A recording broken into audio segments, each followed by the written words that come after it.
उनके ही शिष्य थे सुपच सुदर्शन।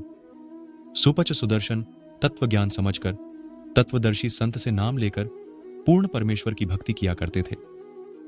भीमसेन के उत्तर को सुनकर श्री कृष्ण ने कहा, आपको ऐसा नहीं करना चाहिए था, क्योंकि उस संत के एक रोम के बराबर तीनों लोकों में कोई नहीं है। पांचों पांडवों को साथ लेकर स्वयं श्री कृष्ण उस सच्चे संत को लेने पहुंचे। उधर सुपच सुदर्शन को तत्वदर्शी संत करुणामय रूप में परमेश्वर ने कहीं और भेज दिया और स्वयं सुपच का रूप धरकर झोपड़ी में बैठ गए। इधर श्री कृष्ण ने 1 योजन अर्थात 12 किलोमीटर दूर रथ खड़ा किया और नंगे पैर चले। कृष्ण जी को अपनी कुटिया पर आया देखकर सुपच सुदर्शन ने आने का कारण पूछा। तब श्री कृष्ण ने कहा कि पांडवों ने एक अश्वमेघ यज्ञ की है। भीमसेन ने आपकी शर्त से अवगत कराया। हे पूर्ण ब्रह्म, आपके ज्ञान के अनुसार संतों से मिलने के लिए चला गया।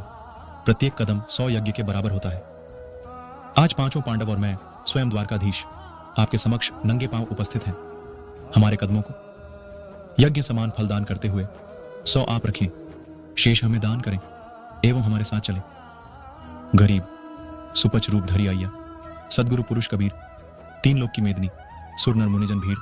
गरीब, सुपच रूप धरी आइया, सब देवन का देव, कृष्णचंद्र पग धोइया, करितास की सेव बम्माजे गरीब, पांचों पंडों संग हैं, छठे कृष्ण मुरारी। चलिए हमरी यज्ञ में समर्थ सिरजनहार। गरीब, सहंस 88, ऋषि जहां, देवा 33 कोटि, शंख न बाज्या तास्त हैं, रहे चरण में लोटी। गरीब, पंडित 12 कोटि हैं और 84 सिद्ध, शंख न बाज्या तास्त हैं, पियमान का मध। उस सुपच सुदर्शन जी का भोजन करना एवं पांडवों का शंख बजना। जब सुपच सुदर्शन रूप में पूर्ण परमेश्वर यज्ञशाला में पहुंचे तो उनका आसन अपने हाथों से स्वयं श्री कृष्ण ने लगाया। सुपच सुदर्शन के अति साधारण रूप को देखकर वहां विराजमान सभी आशी एवं मंडलेश्वर हंसने लगे। स्वयं द्रौपदी भी शंकित हुई, किंतु आदेशानुसार भोजन बनाया। सुपच रूप में परमेश्वर ने नाना प्रकार के भोजन को थाली में एक साथ मिलाया और 5 ग्रास बनाकर खा लिया। द्रौपदी ने मन ही मन दुर्भावना से विचार किया कि न तो इसमें संत के लक्षण हैं और न खाने का ढंग। शंख से 5 बार आवाज हुई और उसके पश्चात रुक गई। युधिष्ठिर ने श्री कृष्ण से कहा कि शंख ने आवाज कर दी, हमारी यज्ञ संपन्न हुई। तब श्री कृष्ण ने कहा, यह शंख अखंड बजता है। शक्तियुक्त कृष्ण ने जान लिया कि द्रौपदी के भीतर किस प्रकार की दुर्भावना है। श्री कृष्ण ने द्रौपदी को सत्कार न करने एवं अंतकरण मैला करने की गलती के लिए चेताया एवं तब उसने सुपच रूप में आए पूर्ण ब्रह्म से क्षमा मांगी। द्रौपदी सुपच रूप में आए, परमेश्वर के चरण धोकर उस जल को पीने लगी। तब थोड़ा जल श्री कृष्ण ने अपने लिए भी मांग लिया। उसी समय वह पंचायन शंख इतनी जोर से बजा कि स्वर्ग लोक तक उसकी आवाज गई। तब पांडवों की यज्ञ सफल हुई। गरीब, द्रौपदी दिल को साफ करी, चरण कमल ल्यो लाए, वाल्मीकि के बाल सम त्रिलोकी नहीं पाए। इन गरीब चरण कमल को धोए करी, ले द्रौपदी प्रसाद, अंतर सीना साफ होए, जरई सकल अपराध। हिम गरीब, बाज्या शंख सुभान गति, कण कण भई आवाज, स्वर्ग लोक बाणी सुनी, त्रिलोकी में गाज। यून गरीब, शरण कबीर जो गए, टुटाई जम की बंद, बंदी छोड़ अनादि है। सदगुरु कृपा सिंधु, इनु गरीब, पंडो यज्ञ अश्वमेघ में आए, नजर निहाल बा, जम राजा की बंधी में, खल हल परिया कमाल। हीमा गरीब, ब्रह्म परायण परम पद, सुपच रूप धरी आए, वाल्मीकि का नाम धरी, बंदी छुटाई जाए। आओज महाभारत युद्ध के दौरान काल के वचन, बलवानों का बल व बुद्धि काल के हाथ में। तब सुपच रूप पूर्ण परमेश्वर कबीर साहेब ने 2 घंटे सत्संग किया और सभी को तत्व ज्ञान समझाया। किंतु बुद्धि पर काल ब्रह्म का अधिकार होता है कि बुद्धि उसके हाथ में है। अभिमान और कालवश बुद्धि के कारण वहां उपस्थित जन समुदाय परमेश्वर कबीर साहेब की शरण में नहीं आया। बुद्धिमानों की बुद्धि, बलवानों का बल काल के हाथ में है। डाला संत रामपाल जी महाराज सत्संग। बलवान तो श्री कृष्ण भी थे, लेकिन स्वयं भगवान विष्णु का अवतार होने के बाद भी वे गीता ज्ञान याद नहीं रख सके, क्योंकि गीता का ज्ञान क्षर पुरुष ने दिया था। ऐसे ही जब श्री राम सीता वियोग में निराश बैठे थे, तब शिवजी ने अपने ही लोक से उन्हें प्रणाम किया। तब पार्वती के पूछने पर उन्होंने बताया कि वे श्री विष्णु के अवतार हैं। किंतु पार्वती ने परीक्षा लेने की इच्छा जताई। तब शिवजी ने उन्हें मना किया, किंतु पार्वती छिपकर सीता का रूप धरकर राम के समक्ष जा खड़ी हुई। श्री राम सीता का पता नहीं लगा पा रहे थे कि वे कहां हैं, किंतु काल भगवान ने कुछ क्षणों के लिए बुद्धि खोली। तब वे सीता रूप में आई, पार्वती को पहचान कर बोले, हे दक्षपुत्री, माया भगवान शंकर को कहां छोड़ आई। इस प्रकार काल भगवान बुद्धि नियंत्रित करते हैं। महाभारत के युद्ध में हुई हिंसा के लिए श्री कृष्ण का अंतिम उपदेश। महाभारत के कुछ वर्ष बाद दुर्वासा आर्षि के श्रापवश समस्त यादव कुल यमुना के किनारे आपस में कटकर मर गए। उसी समय श्री कृष्ण को त्रेता युग में बाली वाली आत्मा ने द्वापर युग में शिकारी बनकर धोखे से विषाक्त तीर मारा। पांचों पांडव उस समय श्री कृष्ण के पास पहुंचे। तब श्री कृष्ण ने अंतिम 2 उपदेश पांडवों को दिए। पहला ये कि सभी यादवों के मर जाने के कारण द्वारिका की स्त्रियों को इंद्रप्रस्थ ले जाना, क्योंकि वहां कोई भी नर यादव शेष नहीं बचा था। दूसरा यह कि पांचों पांडव युद्ध में की गई हिंसा के कारण अत्यंत पाप से ग्रस्त हैं, अतः वे हिमालय में जाकर शरीर गल जाने तक तपस्या करें। अर्जुन पहले से ही हतप्रभ थे। तब उन्होंने संदर्भ से पूछा कि कृष्ण ने उन्हें युद्ध के लिए प्रेरित करते हुए ऐसा क्यों कहा था कि उसे पाप नहीं लगेगा, और अब पाप बता रहे हैं। तब श्री कृष्ण ने बताया कि गीता में कहे गए ज्ञान का उन्हें तनिक भी भान नहीं है।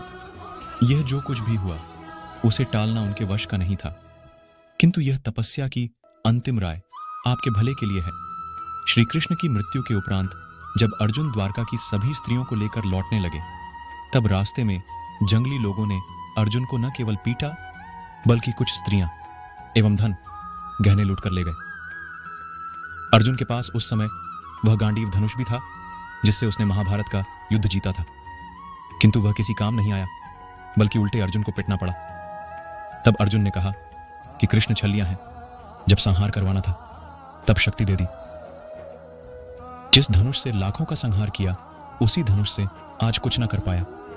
वास्तव में छलिया तो क्षर पुरुष हैं, जिन्होंने कृष्ण के धोखे में इस काल लोक का विधान है अनजाने और जानते हुए, अर्थात दोनों ही स्थिति में किए हुए कर्मों के प्रति जीव उत्तरदायी है। साथ ही इन 21 ब्रह्मांडों के स्वामी क्षर पुरुष ने गीता में स्पष्ट कर दिया है कि घोर तप को तपने वाले दंभी एवं राक्षस स्वभाव के हैं। शास्त्र में वर्णित विधि न होने के कारण पांडवों की तपस्या मनमाना आचरण थी, अतः पांडवों की वह तपस्या भी व्यर्थ सिद्ध हुई। अतः पांडव पाप मुक्त नहीं हुए। काल बुद्धि हर लेता है। काल ने जिस कृष्ण के शरीर में प्रविष्ट होकर जो ज्ञान सुनाया, वही ज्ञान कृष्ण भूल गए, किंतु महर्षि वेदव्यास द्वारा लिपिबद्ध करवा दिया। तत्वदर्शी संत की शरण में जाने से सभी बलाएं टल जाती हैं। कल्पना भी नहीं की जा सकती कि हजारों आर्षि महर्षि तत्वदर्शी संत को नहीं पा सके और उनकी साधना व्यर्थ रही। वे केवल ब्रह्मलोक की साधना कर सके, जिसके कारण वे पुनः पृथ्वी लोक में अन्य योनियों में आएंगे। महाभारत युद्ध के दौरान काल के वचन, बलवानों का बल व बुद्धि काल के हाथ में। तब सुपचरू पूर्ण परमेश्वर कबीर साहेब ने 2 घंटे सत्संग किया और सभी को तत्व ज्ञान समझाया, किंतु बुद्धि पर काल ब्रह्म का अधिकार होता है, बलवानों की बुद्धि उसके हाथ में है। अभिमान और काल वश बुद्धि के कारण वहां उपस्थित जन समुदाय परमेश्वर कबीर साहेब की शरण में नहीं आया। बुद्धिमानों की बुद्धि, बलवानों का बल काल के हाथ में है। संत रामपाल जी महाराज सत्संग। बलवान तो श्री कृष्ण भी थे, लेकिन स्वयं भगवान विष्णु का अवतार होने के बाद भी वे गीता ज्ञान याद नहीं रख सके, क्योंकि गीता का ज्ञान क्षर। तत्वदर्शी संत की शरण में जाने से सभी बलाएं टल जाती हैं। कल्पना भी नहीं की जा सकती कि हजारों ऋषि महर्षि तत्वदर्शी संत को नहीं पा सके और उनकी साधना व्यर्थ रही। वे केवल ब्रह्मलोक की साधना कर सके, जिसके कारण वे पुनः पृथ्वी लोक में अन्य योनियों में आएंगे, क्योंकि पर्यंत सभी पुनरावृत्ति में हैं। गीता ज्ञानदाता स्वयं मुक्ति का मार्ग नहीं बता सके, इसलिए उन्होंने तत्वदर्शी संत की शरण में जाने के लिए कहा। पूर्ण परमेश्वर को पाने का मंत्र बताया एवं नित्य कर्म करते हुए भक्ति करने की सलाह दी गई है। विचार करें, जब धर्मराय लेखा लेगा तब वहां आप भक्ति न करने का क्या बहाना बनाएंगे, जहां कोई दलीलें नहीं चलती। आज दुर्लभतम संत यानी पूर्ण तत्वदर्शी संत रामपाल जी महाराज हमारे बीच विराजमान हैं। यह भक्ति एवं भक्ति मंत्र सारनाम सतनाम ऋषियों मुनियों को भी नहीं मिले, जो आज हमें सहज उपलब्ध है। अतः देर न करते हुए अतिशीघ्र तत्वदर्शी संत की शरण में आए एवं अपना कल्याण करवाएं, अन्यथा 84 लाख योनियों एवं नरक के चक्कर काटने होंगे। तो दोस्तों, आपको हमारा यह वीडियो कैसा लगा? अच्छा लगा है तो अपने दोस्तों के साथ शेयर ज़रूर करें और कमेंट करके बताएं, और आगे भी ऐसे ही वीडियो देखने के लिए यहाँ विजिट करते रहें।